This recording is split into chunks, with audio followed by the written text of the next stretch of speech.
So today I'm going to go over how to hold the barbell whilst squatting to minimize wrist pain, the bar moving, either rolling up your back or down your back, and also the upper back rounding, particularly when you hit the bottom of the squat. So for points 2 and 3 of the bar moving or the upper back rounding, this can create inefficiencies in your squat because if the bar is moving out of your midfoot, either going into your toes or back towards your heels, this can create movement inefficiencies which may reduce the amount of load that you could be potentially lifting on your squat. So the traditional way that people usually grip the barbell is they're going to put their thumbs around the bar like this. So I'll grab the bar, thumbs around, okay. Put the bar in whatever back position that they want. And they're in this position, so you can see my thumbs are around the bar, but then also you can see how my wrists are cocked back in this position here. Now this is a problem because you can see that with the bar is a distance behind my wrist. So we've got the bar in this part of my hand, okay? Bar is here, and my wrist is not stacked underneath the bar. So this can create a torque placed on the wrist, which may create wrist pain because of the distance of the load from the joints. So the way I like to teach it is we're going to put our thumbs on top of the bar, and our wrists are going to be in this neutral position. So all of my palm is on top of the bar, and all of the bar is going to be on my shoulders. So it's going to be hand, bar, shoulders. I like to call it like we're creating a barbell sandwich. Okay, so if you see thumbs over, there's going to be some space where the bar and the rack is. I'm going to pull it towards me like this, and you'll see why.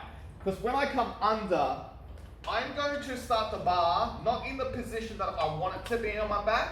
I'm going to go a little bit lower down my back where I want, because when I initially come under the bar, look at my wrists, see how they're bent back? Okay, before I come up, I'm going to turn my wrists so they end up being in a neutral position, all right? And then when I stand up, you can see that my palm is on top of the bar, all of my palm is on top of the bar, and all of the bar is resting on my shoulders. Whereas in the other way, where it turns like this, so some of the bar is getting received in my palms, or you can say in my wrist, and then some of the bar is resting on my shoulders. So I want to be more in this position here. So with having the palm on top of the bar, as I said, that can reduce the amount of pain that you potentially might experience on the wrist, because now the wrist is not under the load. Now I was talking about we want to try to minimize the bar moving around or upper back rounding. So the other thing that we want to do when we are squatting, we are not just holding the bar, okay? We want to be pulling the bar down into our back, which achieves two things. One, if I'm pulling the bar down into my back very hard, it's going to minimize the bar rolling around.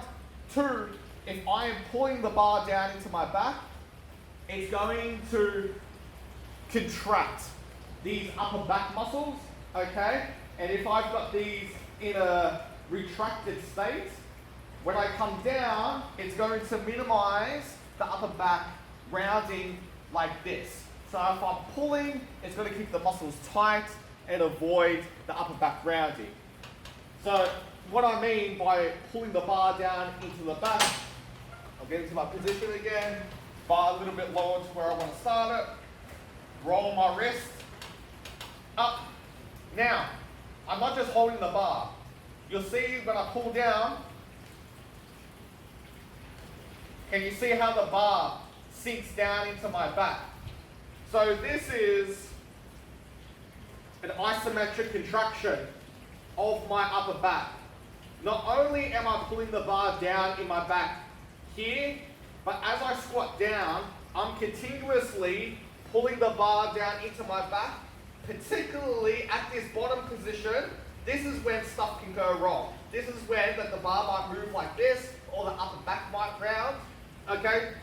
The errors in a squat of the barbell moving or the upper back rounding typically occur at that transition phase between the down phase and the up phase. Okay, so during that transition, that's when the bar may move around. So I want to be even more mindful of pulling the bar down extra hard at that transition phase. So just putting that all together now, bar towards you if there's space in your rack, thumbs on top of the bar, not under the bar. I'm going to get whatever grip width I'm comfortable with. Line myself up so I know that the knurling is in the middle of my chest. Under the bar, I'm going to get my feet directly under. I don't want my feet back here. I want my feet directly under the bar. As I said, that initially the wrists are going to be turned back like this. So I start the bar a little bit lower down my back to the position that I want it to be in. So now I can turn my wrist on top of the bar. Don't want to go over, okay? Just so your wrist ends up being straight. So it's like, I call it, it's like a reverse motorcycle. So on a motorcycle, you go like this. I'm doing this. Also, I point out that when you are turning the wrist, you are not moving your elbow up and down. It is just rotation of the wrist, because a lot of people get that wrong. They'll come in this position, they'll come down, and then they try to turn their wrist, and they go like this, and they're like, "Paul, I can't turn my wrist." It's like, yeah, because you're flapping your arms. It looks like you're trying to do the chicken dance. Okay, don't chicken dance. You want to do a reverse motorcycle. Okay, so you can just see it's my wrist turning.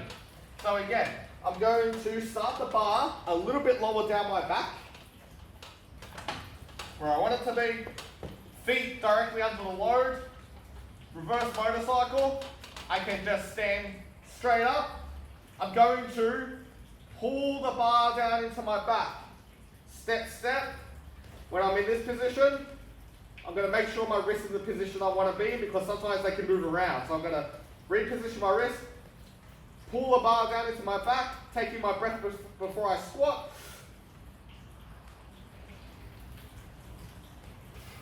When I get to the top, I'm going to re-pull the bar down into my back. I'm continuously pulling the bar down in my back the entire repetition, but I'm going to re-pull down into my back to make sure that I've got a maximum contraction in those upper back muscles. So re-pulling down, big breath.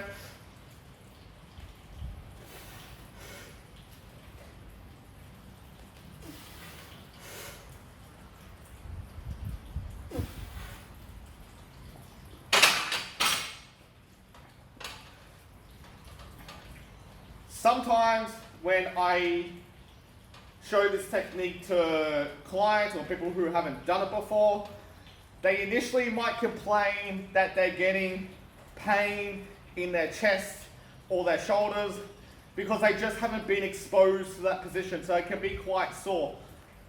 It's almost like you're doing a stretch, like if you're going to try to stretch and touch your toes, if you haven't really done that, the flexibility in, I guess, your connective tissues, they might feel a little bit restricted, so you might get a little bit of that stretch pain if you were trying to touch your toes, if you haven't done it before. Same thing when you're in this position, trying to get your thumbs over the bar. You might be a little bit sensitive to that position. You might get a little bit of that kind of stretch pain. As you keep doing this technique week after week after week, you will feel that you will desensitize to that pain, and over time, for the most part, you'll be able to get in that position basically pain-free. You might even find that if you come in cold, okay, and it's your first warm-up set with the bar, the first set may hurt a little bit. As you keep doing sets, again, you'll probably desensitize to that position, and then you will experience less pain as the session goes on. So if it is painful, just commit to it, and it will likely get less painful over time as you adapt to that position. Likewise, you might initially find that you have to put your arms maybe a little bit wider if it hurts too much being in your regular grip width. So you can start a little bit wider, maybe for like the first couple of sets of your warm-up, and then you can bring it in closer to your regular grip width as your sets progress. So hopefully that was helpful and can improve how you are gripping the bar in your squats.